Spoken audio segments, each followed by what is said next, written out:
Hello, my name is Alana Sabatino, and welcome to my supermarket tour for SOC 808, Section 061, the Sociology of Food and Eating. For this assignment, I'm going to be looking at cereal boxes, which I purchased from my local No Frills here in Etobicoke, located on the corner of Queensway Avenue and Royal York Road. There is no distinct ethnicity to this neighborhood, therefore my No Frills has fairly generic inventory, typically seen in suburban supermarkets.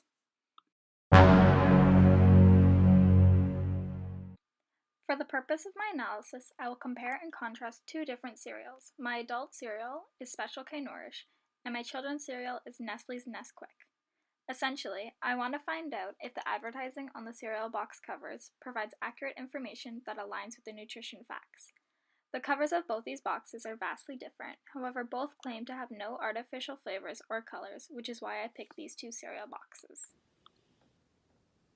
The Special K Nourish cereal box is mainly targeted for adult women. Thus, the image of the giant bowl filled with these wholesome and natural ingredients gives the impression of a healthy choice. The box also claims to be simply good. Whether that means the taste is good or it is because of the naturally good ingredients, it leaves the feeling that it is a smarter choice to consumers. The box informs consumers of these natural ingredients right away. They are coconut, cranberry, and almonds, which assumingly is the flavor combination, in addition to granola, wheat, rice, and quinoa. In the bottom right corner of the box, it provides some nutritional information to help the consumer buy this product. By projecting its health benefits as low-cal and low-fat, low-sodium, and low-sugar, it is a visibly better choice. However, this information is only worth a single serving, not the entire box.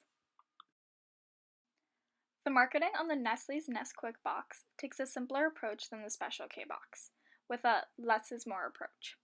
The design focuses not on information, but on playfulness, by using bright colors, such as yellow and blue, to initially catch the consumer's attention, and then follows through with the promise of chocolate milk. Other than their no artificial flavor or color claim, the Nesquik box does not provide any other information for the cereal.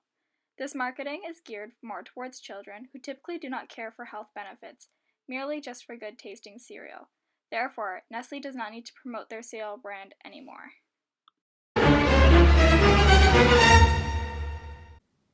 When comparing the nutrition facts, the outcome is rather shocking. Special K is the healthier choice in both sodium and sugar, with Nesquik having 648 milligrams of extra sodium and an extra 26.1 grams of sugar, which is equivalent to 6.5 extra teaspoons of sugar. However, Special K is worse in calorie and fat intake, containing 297 more calories and 11.25 extra grams of fat than Nesquik.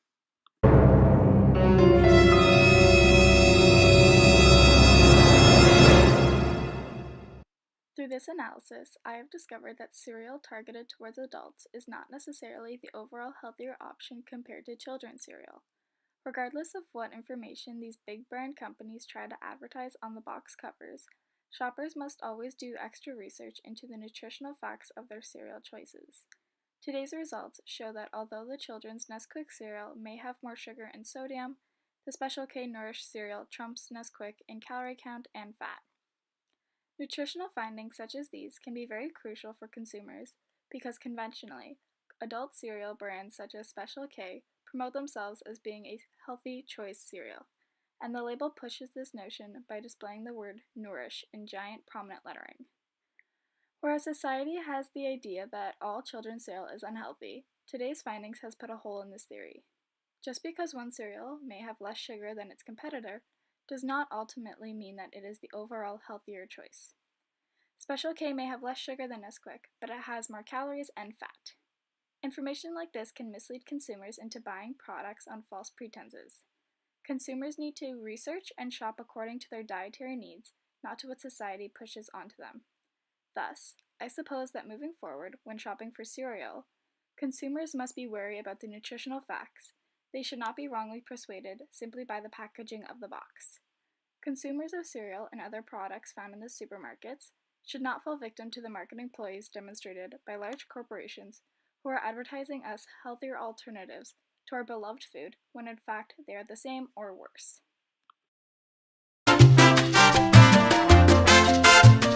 After After my investigation, the one thing I found to be most shocking is how monopolized the breakfast industry is by only a few major companies: Kellogg's, Nestle, and General Mills.